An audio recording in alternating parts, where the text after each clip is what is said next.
observed them from afar. Classmates who spoke with confidence, athletes who seemed fearless, entrepreneurs who appeared in newspapers, and convinced himself that they were born different from him. Smarter, braver, luckier. In N's mind, success was a gift granted at birth, and somehow his name had been left off the list. Every failure became proof. When his studies declined, he believed he lacked talent. When he hesitated to speak up, he blamed his nature. "Maybe I just don't have what it takes," he whispered whenever things did not go his way. That thought gradually shaped his choices. Instead of trying again, he stepped back. Instead of risking embarrassment, he stayed silent. Opportunities passed by, not because he was incapable, but because fear had learned to speak in his own voice. Over time, fear became familiar, seeping into the rhythm of his life like an uninvited companion. It told him that standing still was safer than moving forward, that dreaming was dangerous, and that effort without guaranteed success was foolish. So Anne shrank his ambitions, chose the familiar over the unknown, chose silence over boldness. At night, he lay imagining another version of himself, bolder, more willing to try, failing openly. But by morning, those thoughts sank under the weight of doubt. Still, deep inside, beneath many layers of hesitation, something remained unsettled. A small voice asked why effort and imagination hurt less than regret in real life. He realized that even the people he admired carried scars of failure they rarely spoke about.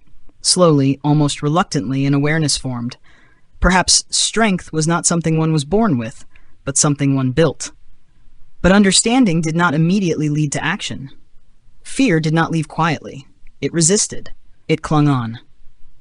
And so, Anne stood at the edge of change, stuck between the comfort of old excuses and the frightening possibility that his limits had never been real, only accepted.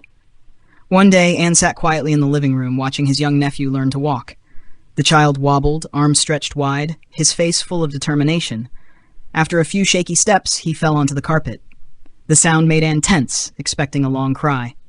But after a brief whimper, the boy wiped his face, crawled to the edge of the table, grabbed on, and pulled himself up again, without hesitation, without shame, without doubt, without doubt.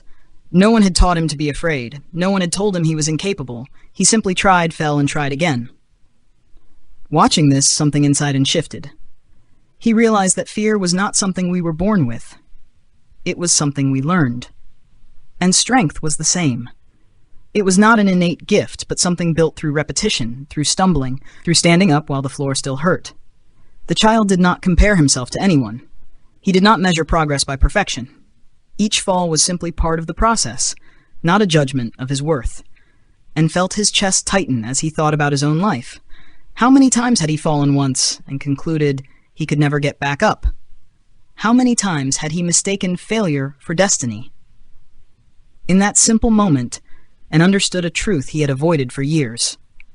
No one is born knowing how to walk, just as no one is born strong. Strength is learned in the same way, one step at a time, one fall at a time, driven not by confidence, but by the courage to try again, and began to reflect more deeply on the stories behind success, stories rarely told in full. He realized that the victories people admired were only the final chapter, not the entire book. Behind every medal were countless losses no one applauded. Behind every masterpiece were thousands of discarded sketches, crooked lines, failed attempts hidden in notebooks and trash bins. Athletes trained for years, losing match after match, pushing their bodies through pain and disappointment. Artists stared at blank pages for hours, creating work they disliked before finding something worth keeping. Entrepreneurs poured time, money, and hope into ideas that collapsed again and again before one finally stood. When he connected these journeys, a clear pattern emerged. What they shared was not flawless talent or effortless confidence, but a willingness to face failure rather than run from it. They treated mistakes as lessons, not sentences. Failure was not a stop signal, but an arrow pointing toward improvement. Comparing this with his own habits, and felt a quiet discomfort. He had avoided failure because he believed it was evidence of weakness, and in doing so, he had avoided growth itself. The thought unsettled him, yet brought a strange sense of relief. If success was built on repeated failure, then his past mistakes were not dead ends. They were simply unfinished steps. For the first time, failure felt less like a wall and more like a door, and understood that courage was not the absence of fear, but the decision to move forward despite it. And in that realization, he felt an inner shift. Perhaps the path he feared most was the path he needed to take. From that day on, and made a quiet but powerful decision to change. He stopped chasing instant breakthroughs and promises of overnight transformation. Instead, he focused on small actions each day. He learned one skill at a time, even when progress was nearly invisible. He corrected bad habits one by one, understanding that change did not come from force, but from consistency. He tried the very things he once feared, speaking up in a meeting, sharing an unfinished idea, saying yes to an opportunity he had previously avoided. Each step was small, almost insignificant, but it required courage. There were days when he failed and felt familiar doubt return, whispering that he was moving too slowly. But this time, and did not stop. He reminded himself that strength grows quietly, without noise. Like muscles forming beneath the skin, takes time before it can be seen. Week after week, then month after month. He began to notice subtle changes. His mind stayed calmer when things went wrong. Fear no longer controlled every decision. He became more present, more willing to endure discomfort.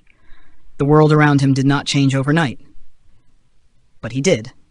Each steady step layered confidence onto experience, replacing excuses with effort, and understood that true strength was not created in moments of victory, but in ordinary days when no one was watching. And as he continued forward, he realized a deeply comforting truth. Slow progress, if consistent, can carry a person much farther than brief bursts of motivation. Still, there were times when Anne wanted to give up. There were days when exhaustion pressed heavily, and the road ahead seemed longer than he had expected. When things became difficult, the familiar voice returned, soft but sharp. "You can't do this." Before, Anne would have believed it and retreated to safety. Now he paused and asked a different question, one he had never asked before. What can I learn from this? That small shift made a great difference. Failure was no longer an accusation. It became information. Each mistake pointed to something he did not yet understand, not something he was incapable of. Gradually, curiosity replaced self-doubt. When facing difficulty, he observed instead of judged. When he failed, he analyzed instead of withdrew. He approached challenges as puzzles, not threats. This perspective did not erase discomfort, but it gave pain a purpose, and realized that curiosity softened fear. It created space between who he was and what he experienced, allowing him to grow without attacking himself. Over time, the critical voice lost its power. It still appeared, but it no longer controlled his actions. In its place grew patience and persistence, and understood that giving up often came from unanswered questions, not from true inability. And by choosing to learn instead of, he discovered that every obstacle carried a lesson capable of shaping him into someone stronger than he had ever believed. And Anne fell again, many times. There were small, quiet failures, and there were heavy ones that shook his confidence. There were days when disappointment sank deep into his chest, when effort seemed wasted and progress vanished overnight. But this time he did not stay down. He allowed himself to feel frustration instead of denying it. He accepted sadness, anger, and fatigue, understanding that emotions were not signs of weakness, but proof that he cared. After that moment, he stood back up. Sometimes standing up meant nothing more than taking a deep breath and continuing with the next small task. Other times, it meant admitting he could not do everything alone and asking for help, a step that once felt like failure. He learned that support did not diminish strength, it multiplied it. With every fall and every recovery, Anne sensed something changing inside. The fear of failure lost its sharp edge.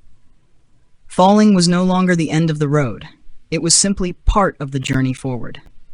He began to trust himself more, not because he avoided mistakes, but because he knew he could survive them. Each time he stood up, he understood that he did not grow weaker from failure. He grew stronger through endurance. Strength, he discovered, was not built by never falling, but by always choosing to rise, even when the ground was still cold beneath his hands. In the end, Anne understood a simple truth that reshaped how he saw himself in the world. Strength had never been about never falling, never failing, or never being afraid.